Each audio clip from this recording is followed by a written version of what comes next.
Então, agora falando sobre o terceiro tipo de classificação das soluções, a gente vai falar da classificação de acordo com a solubilidade da solução. Então, nesse caso, o que é a solubilidade? É a quantidade máxima de soluto que pode ser dissolvida em uma quantidade de solvente a uma determinada temperatura e pressão. Então, a gente vai usar o exemplo do KCl em água, né, como um exemplo de representação. A gente vai ter o KClH2O.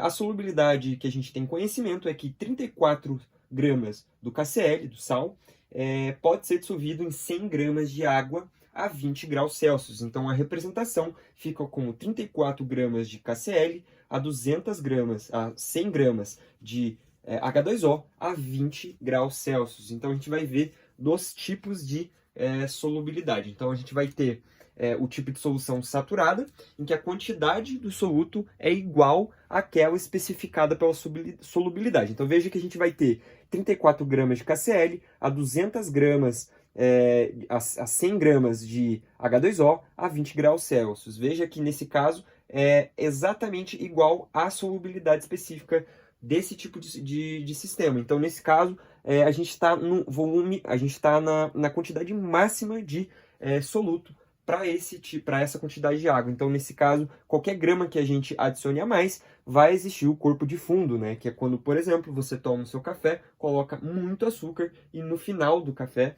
você vê o açúcar, né? A sacarose, disposta precipitada no final do copo. Então, isso daí significa que você tem um sistema saturado, porém, que tem um corpo de fundo. Não é supersaturado, a gente vai ver a diferença. A insaturada é quando o soluto é inferior. Então, a gente pega, por exemplo, o exemplo que o seu café ele não está adoçado, né? Você colocou açúcar e mesmo assim ele não está doce. Então, nesse caso, não vai ter precipitação no corpo de fundo, porque está abaixo do máximo especificado para essa quantidade de água. Então, nesse caso, veja aqui que são 34, aqui tem 20. Então, nesse caso, vai ter ainda margem para 14 gramas de KCl para você colocar sem ter a precipitação no fundo. No caso da supersaturada, não pode confundir com a saturada com corpo de fundo. A saturada do campo de fundo é um sistema saturado. O supersaturado é um tipo de solubilidade especial. Então, nesse caso, a quantidade de soluto dissolvido é superior àquela especificada pela solubilidade. Então, nesse caso, não pode ter corpo de fundo. Mas como assim a gente consegue colocar acima da solubilidade? A gente precisa fazer um passo a passo para que isso aconteça. Isso geralmente acontece em um laboratório, porque é um processo bem delicado. Como acontece? Primeiro a gente tem a gente usa como parâmetro a solubilidade do KCl em água, né? Nesse caso, veja que a gente tem aqui, que a gente já tem conhecimento a 20 graus, que é 34 gramas de KCl em 100 gramas de água. E a gente também vai ter a 50 graus, em que a gente consegue colocar um pouco mais de KCl, que no caso seria 40 gramas aos mesmos 100 gramas de H2O. Então, o primeiro passo seria o quê? Você adiciona os 36 graus de KCl, a gente vai fazer esses 36 graus de KCl, esses 36 gramas de KCl ficarem dissolvidos. Mas a gente vai passar então 2 gramas da solubilidade, ela vai ficar super saturada.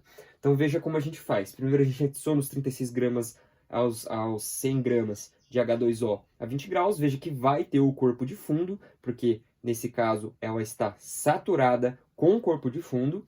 Veja que 2 gramas vão ficar no final, né, em corpo de fundo. Segundo passo é você aquecer esse sistema até 50 graus. Então quando você aquece a 50 graus, veja que a solubilidade abre a possibilidade de você colocar mais soluto, né, mais KCl. Então, nesse caso, o que vai acontecer? O corpo de fundo vai se dissolver, porque nesse caso ela vai estar insaturada, porque a 50 graus cabe entre aspas, até 40 gramas, a gente colocou só 36, então esses 2 gramas vão se dissolver. O terceiro passo, que é o que deixa complicado esse processo, porque a gente precisa resfriar lentamente até 20 graus, sem agitar o sistema. Então, a gente, no caso, vai adicionar, vai aquecer e resfriar bem lentamente. Resfriando bem lentamente, não vai acontecer a precipitação de corpo de fundo. Não vai existir uma agitação das moléculas suficiente para que exista a precipitação.